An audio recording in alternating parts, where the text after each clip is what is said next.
Hi and welcome to the Firefly Adda, your virtual conversation starter, a platform where we showcase views and insights from thought leaders and experts from different walks of life.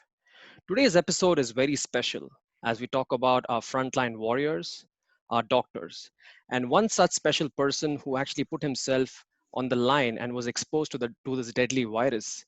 He was infected and he fought his way to recovery. So, as a part of the series, Doctors Are Heroes, we bring to you the very inspiring Dr. Amrit Ashok, consultant in adult and pediatric emergency medicine working in Glasgow. So, Dr. Amrit Ashok, hi and welcome to the Firefly Adda. Hi, Kushal. First of all, thanks for inviting me onto this platform. Secondly, don't call me a hero. I think that's just me doing my job. You can't call us heroes. I think that's just us doing our jobs. For And also, I wouldn't say I'm an expert on coronavirus, but I know enough about it to answer a few questions, I hope. fantastic. For us lesser mortals, you are our heroes. So I think that's the right way of articulating it, and you're actually being very humble and kind. So thank you for that. And with that in mind, let's get going with the questions that I have for you for today.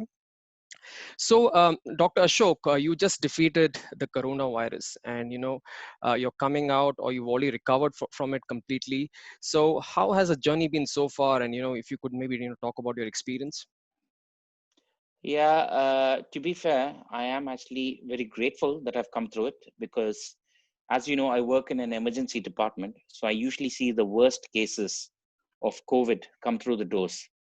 And I can see some of them die in front of me and some of them die late in the later days. So so I'm grateful to have come out of it fine. To be fair, just to let people know, in my age group, the mortality is really low. But the problem is you always look at these patients and you don't want to be the outlier statistic in the youngish, I call myself young, relatively young patients, who gets COVID. And to be fair, it wasn't too bad because I never had to be admitted to a hospital for coronavirus.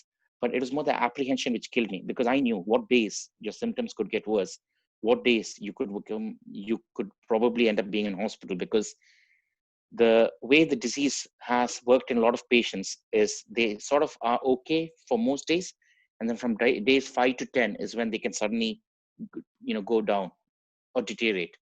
So those days were very apprehensive for me, to the point where I was thinking of almost like I need to write a will or something.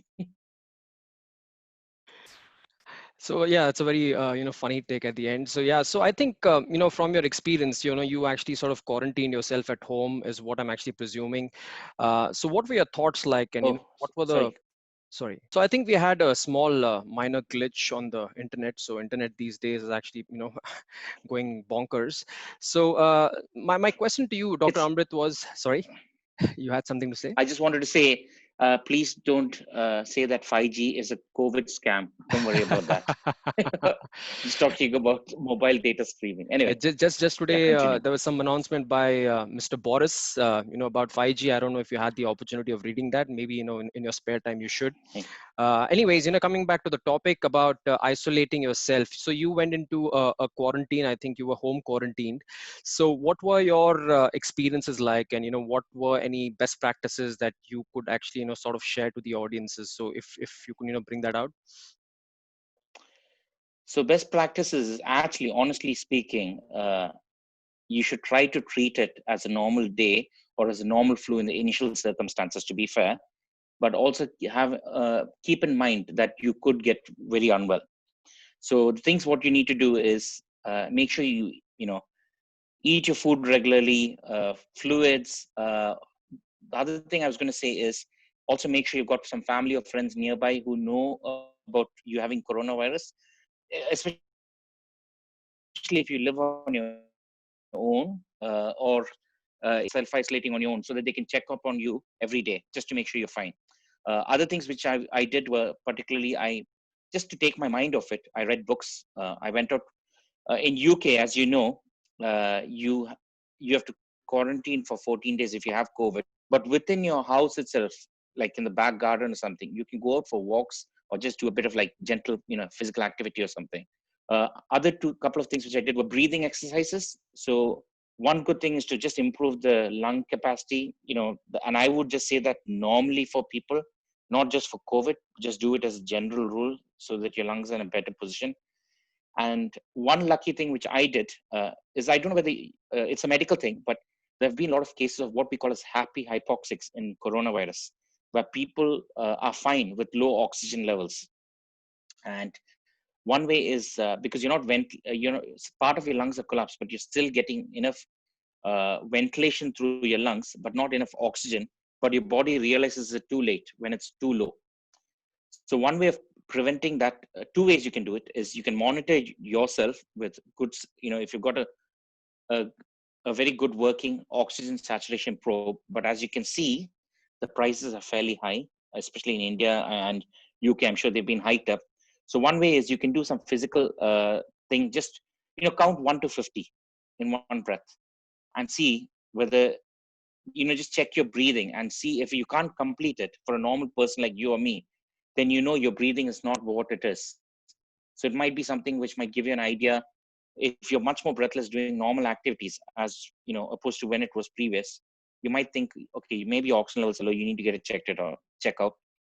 Second thing, what I did was, which a lot of people in UK, the hospitals in UK are now doing with COVID patients, is when your oxygen levels are low, they make you lie on your tummy. I don't know whether you've heard of this. It's called lying prone. So normally lying supine is when you lie on your back, but the problem with that is, not all the parts of your lung get full oxygen.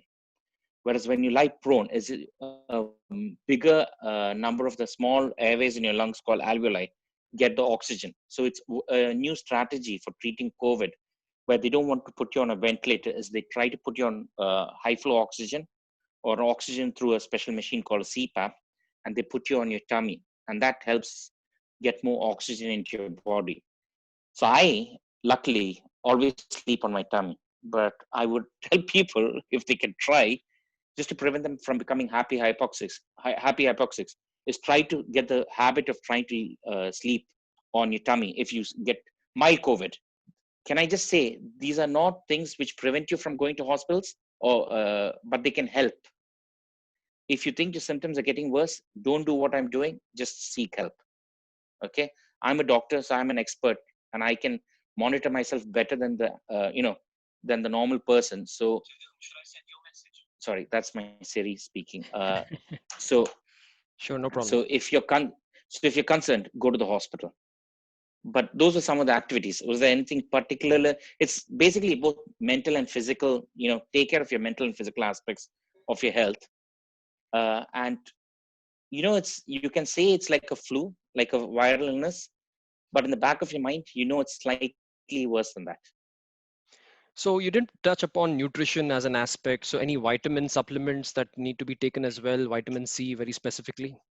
So they do say vitamin C, specifically, for, to be fair, for any viral illness, or any illnesses, they said is very good. It's fairly good for immunity. But actually, a lot of people have said the other thing which is good is going out. Well, unless you're in total isolation, you can't go out, is going out and getting some sun, vitamin D. I know in India that's not a problem. Yeah, The sun is always shining. yeah. Whereas where I'm in Scotland, the sun's not that great. But that's vitamin C and vitamin D are the main ones. But I wouldn't say no to taking vitamin supplements. But if you eat a balanced diet, you should get all your vitamins normally. The only thing which you don't probably get is your vitamin D. So go out and get some sunlight if the Absolutely. government lets you. That's a great takeaway. Thank you so much for that. So I'm actually presuming that you're back to work now. Is that right? I'm totally back at work. So much so that some of my consultants are joking that I can go lick some of these patients. Sorry, forgive the humor. We emergency doctors are like that. We're a bit morbid like that. I think it's important to have humor in the kind of line of work that you actually do. Now, since you're back to work, I think you're in the best position now to sort of look at the COVID-19 patients. I think you've experienced the whole thing yourself. So, keeping that in mind, does that actually make you a far more confident doctor to approach the COVID-19 patients and give them the confidence that they might actually lack during this phase? So again, you have to remember, Kushal, the people who come into hospital, into an emergency department with COVID, usually are in the moderate to severe to the life-threatening categories of COVID. Whereas I would say, because I've never reached a hospital, I'm in the mild category. So it's slightly different aspect of how they are as opposed to me. If it is different, it would be different if I had been admitted to hospital, put on a ventilator. You see what I mean? Yeah.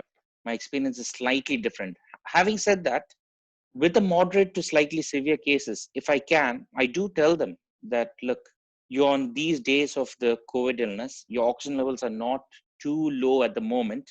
Like, we don't need to give you that much oxygen.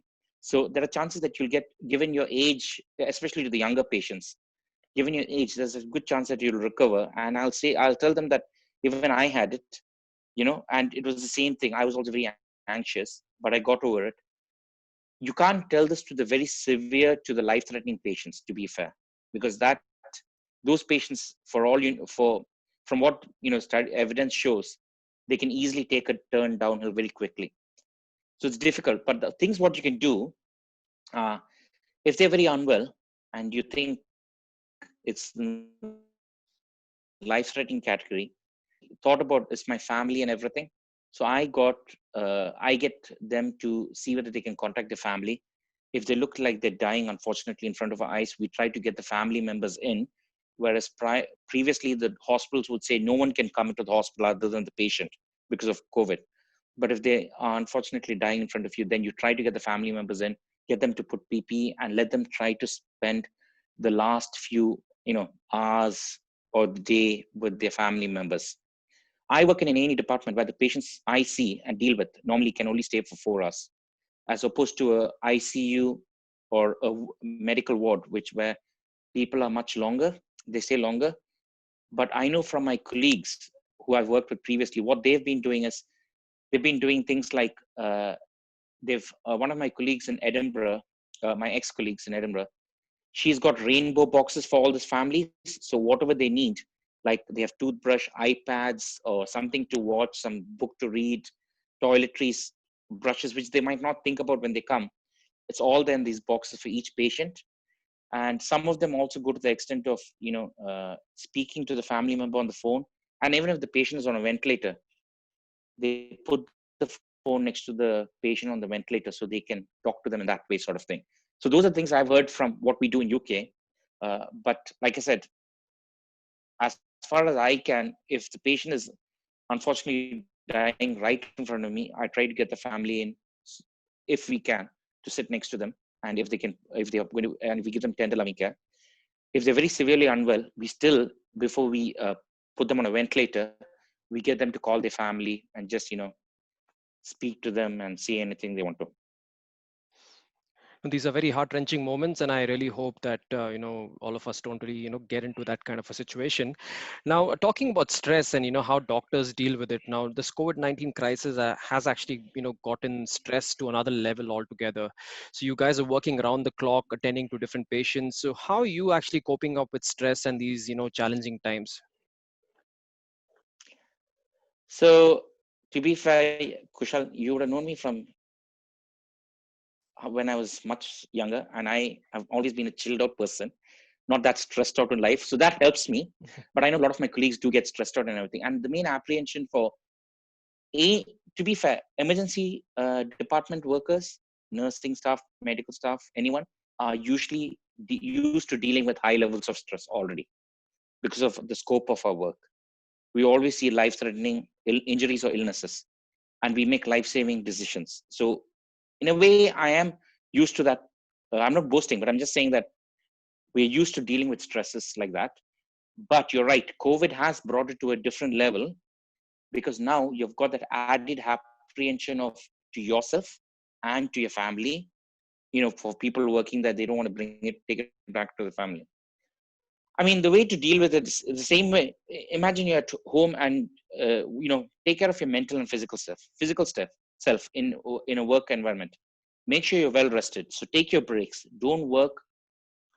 I always tell my juniors this, that as long as a patient is not dying immediately in front of you, you always have time to take a break and look after yourself. And that's very important because if you don't do that, you get tired and you tend to make mistakes and then you break down.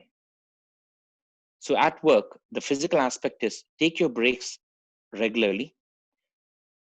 when identify how you are stressed. So by working by now, you should know how, junior doctors might not know, but we as seniors can identify how our stresses and how we can deal with it. So in a way, if I'm stressed at work, I know I'll be like, I'm going to be a bit short and I'm not as smiley as usual. So I know I'm getting to that level. So then what I do is, you always have a little bit of time to just step back and find out, what do you think is the main issue here? How can I deal with it? Or if I can't deal with it, is it real?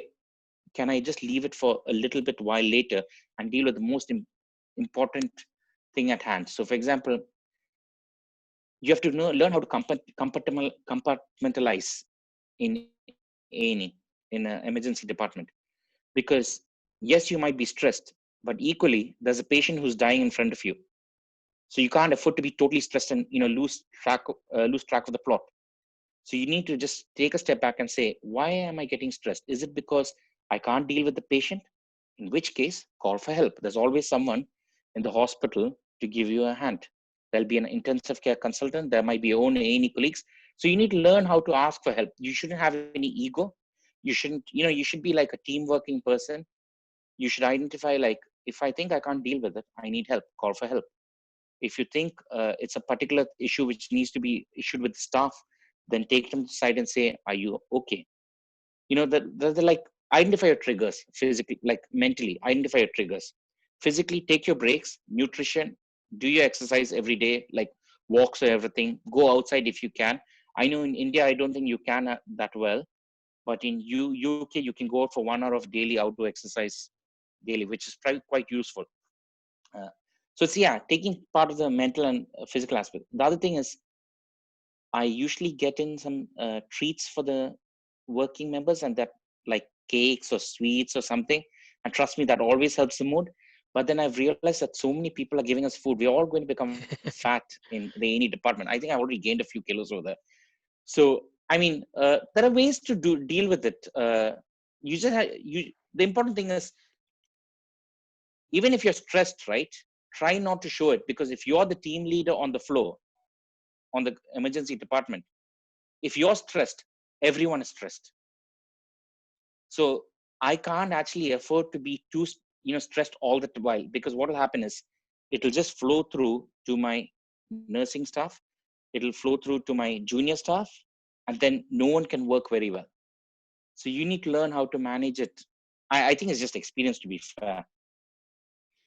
Absolutely, knowing you and your personality, I think that's an added charm that you actually carry. So that's an advantage for the people who actually hang around with you. Yeah. So that's awesome. and Yeah, and sorry, I was going to just add some of few more things. sure. And the other thing is, if you have a very particularly bad death in the hospital, in the A&E department, try to debrief with the nursing staff and your junior doctors at the same time, because they can tell their feelings. It helps. It's called a hot debrief, as opposed to a cold debrief, when we get more people in later on and we debrief the scenario and say, how did that scenario go? Did it go well? Do you think we could have done better? What have we learned from it? So I try to use everything, even the bad experiences in my department, as a learning opportunity for everyone. And we do a debrief. And as if you do a hot debrief, right? You don't realize this, but the junior doctor who was there when you were jumping when they were jumping on the chest of a patient, right, for CPR, and you bring them back and they're like, yeah, I'm not sure. I was like, I wasn't happy about that. I thought that. So it's good, as opposed to them festering it and keeping it with them and locked away till they, hit a point and they go down. I think some great points coming out there, Dr. Amrit. So moving ahead now from a vaccine perspective, now this is a big one. So there's so many hypothetical situations and scenarios that people talk about: BCG vaccines in India, and leprosy vaccines, and so on and so forth, and even the HCQ part, which a lot of people actually talk about, and even Donald Trump actually is the greatest advocate of that for some reason or the other. So what are your thoughts around this, and when are we actually going to get hold of some vaccine which can actually cure this? Okay. So first of all, let me talk about hydroxychloroquine, because I think that's okay. First of all, hydroxychloroquine, the evidence behind it is very poor. And all the evidence on hydroxychloroquine was previously for treatment of COVID patients, never in prophylaxis. They've just recently started uh, trials on HCQ prophylaxis in patients, just recently. So, when the Indian ICMR said hydroxychloroquine for prophylaxis to healthcare workers, I'm not being like anti-Indian here or something, but that was very based on very poor research, because all that was based on was anecdotal evidence in quite a few patients in China, and I think in Netherlands or something, but that was for treatment, and they decided to use that for prophylaxis. And that drug has got a lot of side effects, as you would have read about. Yep. And even the American thing, the American medical societies came out with guidelines. The Society of Cardiology came out with guidelines as who can take hydroxychloroquine. You need ECG monitoring. You need to make sure you're not taking any other drugs, because it can cause very dangerous heart arrhythmias, which is irregular beating of the heart, and cause sudden death. So I'm totally not a favor of hydroxychloroquine. I don't think the evidence behind it was great for treatment in the first place. And to use that not so good evidence for treatment and make it a prophylactic drug was poor, in my opinion, wherever they did it. And in fact, personally, my mother started taking it, and I just told her all the, what are the side effects, because she's elderly, and then she stopped it after one dose. So that's hydroxychloroquine. I don't think that's a good idea. And you said something about BCG vaccine. I had a look at that also. The thing between BCG vaccine and COVID. Again, there are 3 trials now going on about BCG vaccination against COVID in Netherlands, Australia, and some other place. But again, there's not much evidence to support its prevention of COVID or reducing the severity of COVID. So much so that WHO have put out a statement saying it doesn't show any evidence. And if these are people who systematically review all the evidence, so what they do is they take all the trials on all these medicines, collect them together, do a review of it, and see, was the study good, is it applicable, everything, was it strong, and everything. And if it's not good enough evidence, they say there's not enough evidence. And that's the current WHO position on BCG vaccination. Now, in terms of coronavirus vaccination, to be fair, India should be the ones giving us the answers, because 70% of the vaccine production in the world is actually Indian. There's a very big company called Serum in India, who are actually at the forefront of trying to develop a COVID vaccination. The other one is AstraZeneca in Oxford, Yes. here in UK. They are getting together and doing one. And then the US has also patented some, as they patent everything, coronavirus vaccine.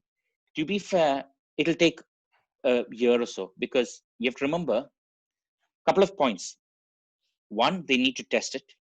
Then they need it put in production. That'll take at least 6 months at the very least. I would say a year at the very least.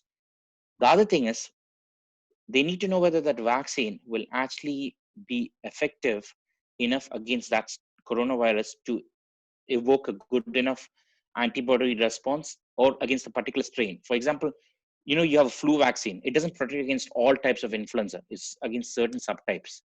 So it's good, but I don't think it's the solution. It'll be good to control it, but I don't think it'll take at least a year before anything comes through. I'm pretty sure. Now, even then, I mean, you spoke about strains. So these strains can be different, right? So it cannot be one single Yeah, strain, sort of multiplying and creating that, yeah. multiplying effect. So do you think that would be a big challenge in terms of addressing a vaccine when strains are changing on the go? Well, usually from previous evidence and whatever's history of virology, most viruses, to be fair, mutate into a much more less harmful version of it. So in a way, if they do have a vaccine, it's good. If a vaccine that works, it'll be good. But I don't. Again, like you said, there are from what I understand, there's a type B, which is the main prevalent one in Europe, whereas I think in China it was a type A or type C. I can't remember, but they might have to look for specific strain vaccines and all. To be fair, like I said, thanks for calling me an expert, but I'm not an expert on COVID vaccines. I can just tell you that the general idea behind vaccinations is it'll take a few months, at least a year before anything comes out. I know that. So till then, I think it's all about self-isolation, staying at home, taking the normal stance of washing our hands, being hygienic. Is that how it is going to be? So I can tell you this, that the initial bit of staying at home was a good idea. It is not sustainable. And my friends and I, one of my friends, my best friends, and I had initial lot of arguments about this because I believe that the initial lockdown was needed in UK because even though we had a lot of time after listening to China's experiences, what you can see across the world is none of the governments have been prepared for this because they've the main things. Okay, it's very simple, Kushan. If you're over 80 years of age, right, and you get it, 15% of those people die. 15%.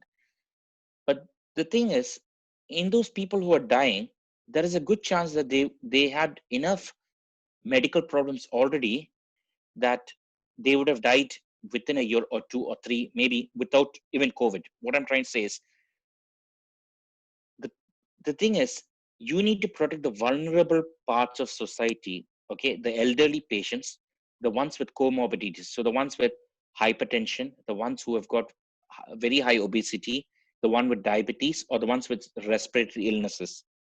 You need to find a way to do that and try to get your country out of lockdown slowly, because if it doesn't happen, what's happening here is, especially in India, what's going to happen to all the non-COVID cases? Everyone's ignoring that. There's far more issues in India than COVID, to be fair. People die of, starvation, gastrointestinal illnesses, tuberculosis, malaria, everything is there. You can't ignore that. You need to fight all those diseases. If you start focusing on COVID, unfortunately, is going to be, it'll become the normal life for people, where what will happen is hospitals will be divided into a COVID area and a non-COVID area. What we are trying to do here by lockdown is control, because we don't want the sudden rush of people to hospitals with COVID, where we don't have enough beds. And then you get 100 patients coming to a hospital with, 50, 20 ICU beds. You don't want that. What you want to do with lockdown is you want to slow, flatten the curve, which you would have read, is slow it down to an extent that you're getting the ICU patients, but at a rate where your hospital, locally, government, nationally, everywhere, can cope, right? It's not about eliminating corona. It's highly unlikely we're going to eliminate corona. It's more about controlling it. Lockdown is to control corona, but equally, the economy and non-COVID patients should not suffer because of this. The long-term implications of economy on health of people also need to be considered. It's a bit controversial what I'm saying. What I'm trying to say is lockdown was good in the first instance, but now if you've got a grip on it, you need to find a way to slowly ease out of it. I wouldn't tell the governments to be in lockdown forever, if that makes sense. No, it certainly does. It's like a double-edged sword. So I believe then It's herd immunity is a way forward. Is that what you're coming down to? it's a okay. Herd immunity again is a very dangerous concept. Okay, because I'll tell you why. Uh, for herd immunity to happen, you need to have a significant percentage of your population to be infected, right? Now, the problem with this is they haven't shown enough evidence. They haven't shown enough evidence that the WHO also said this. There's not enough evidence that herd immunity might be an appropriate strategy for COVID at the moment. At the moment, these things change, as you know. COVID treatment strategies and control strategies have been changing. Sweden is trying something called herd immunity. If you did you see that? Yes. So I think they were against lockdown any which ways. So they were like, Yeah, yeah. yeah. And actually, so my friend whom I argued with about lockdown said Sweden did a great job. But if you compare Sweden to its neighbors, and they're not doing such a great job. But if you compare it to UK, which did lockdown, they're doing far better than UK in terms of deaths per population overall. I'm not talking about the last week where Sweden is now the highest per capita deaths per million. But overall, Sweden has done better than UK. And that could be because what we have done and we have not done properly is we haven't protected the vulnerable in UK. The vulnerable were in nursing homes and elderly. The lockdown should have happened for those people. In a way, we could have said, to be fair, you guys, who have got comorbidities over 70s and anything, you cannot get out of your house. We will get everything to your house, and in a very systematic, nice, systematic, clean way. So the chance of you getting COVID and dying are less. Most of the deaths in COVID around the world are all these elderly patients. Italy, which had a lot of patients, had 20% of the population are over 80. So our lockdown strategy is good. Now in India, 93.5% of the population are less than 65 years of age. Okay, so what it means is, if you get it and you're less than 65 years of age, the chance of you dying from COVID are actually not that high. So you tell me, for 6.5%, I know if you take 1 billion and 6.5% of it is a huge number still. How long are you going to keep the country in lockdown and not, and ignore the non-COVID deaths, ignore the long-term impacts on economy, which will have an impact on health anyway? No, I think that's a I great. was a Yeah, sorry, go ahead. I was an advocate of lockdown at the start for people to prepare for it. If your government and your hospitals and your state places are prepared now to deal with COVID, you should start easing lockdown slowly. That's my feeling. That's my personal feeling, though. I think now the government has been forced to sort of taper that down, so there is no other choice because economy is actually being a very vital cog in terms of the livelihoods of the people and so on and so forth. So yeah, I think that's a very very valid point about the 6% of the population which the government should have looked at closely. I don't know if people have actually heard this, but I think that's a great analysis that you actually brought out. Not something that I actually thought about, so a great one to pull out from you. So, Dr. Amrit, from a personal standpoint, how has this shaped you up? I mean, from a mindset perspective, how are you actually looking at this? To be fair, actually, it has shaped me in a bit better way that I'm actually more grateful for my friends and family. I can tell you this. I used to take them for granted, and I rarely, I'm not a person to call them all the time or Mhm. speak to them, but actually nowadays I'm much more as a personal thing. I'm like, family is important. You never know when your days are up. It's best to make sure and make sure that all the bonds with your friends and family are nice and not damaged. If Mhm. you've got any damaged bonds, you should try to repair them. Life is too short, so it's important to repair, or not have any animosity with any person in life. Basically, I really am a very I'm a pacifist at work. A lot of specialty people will come and shout at doctors in the A&E department saying this patient, that patient, but you can always see me take a step back. I'm like a type B personality, where I sort of I'm like, okay, let's talk about this. What was the issue? Let's see what we can do better. Okay, if we made a mistake, we're sorry about that. But I'm not like a confrontational person.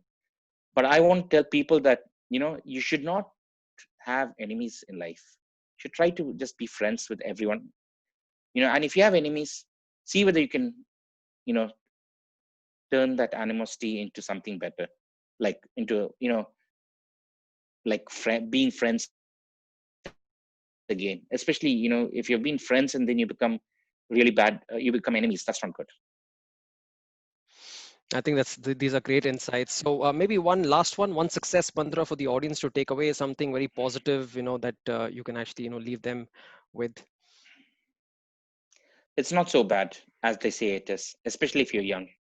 I would try to protect your parents, your family, because if you're my age group, Your family would be in that age, your parents would be in that age group where they are vulnerable, especially if they've got health problems. But for you per se, I would not be that worried. And also try to treat people with kindness. I have read a lot of stories where medical staff have been attacked in India, not let into their own rooms because people are scared of getting COVID from them, and also how people are treating anyone who's had COVID within their locality as like a pariah. It's almost like how we had a caste system in the old age in India. Yeah. COVID patients and hospital workers are like now the new untouchables. We shouldn't be that. We shouldn't go down to that level. I know it's not positive. Sorry, I'm trying to be positive here, but I'm trying to say that you need to be kind to Yeah. people. Hmm. That's my thing. You need to be kind to people. Okay. Remember, at the end of the day, you could be that person with COVID who the rest of the society shun. Your family member could be that COVID patient who the rest of the society, or that health worker whom you don't want to let into your locality might be the health worker who's treating your family member the next day. So, it's karma. I'm a big believer in karma. So treat people with kindness and you will have a good life. No, absolutely. Some great thoughts there, Dr. Amrit Ashok. So, with that, I think, thank you so much for being a part of the Firefly Adda. It was a great conversation that we actually had, some great insights that, we could actually build for the audience. So, thank you so much. You keep safe No and, problem. you Thanks. keep doing what you're doing. And a big salute, gratitude from our side, and really appreciate the, hard work that you guys are actually putting in right there. Thank you so much. Okay. Okay. I just want to say something. Yeah. Again, people, we are not heroes. We are doing our job. I studied hard to do this job. I want to do this job to the best of my ability. I wouldn't call myself a hero. To be fair, we're not just doctors. I can call anyone, even the grocer who comes and delivers vegetables, or the delivery from Deliveroo Ziggy, who comes and delivers food to you, should be a hero. They're doing all this. They are actually getting vital, essential parts, things to you. So don't think it's just doctors. Clap for all frontline workers, even the people in the supermarket. They are the highest risk people, to be fair. Anyone with COVID could go and infect them. So I'm just saying Absolutely. everyone is a hero.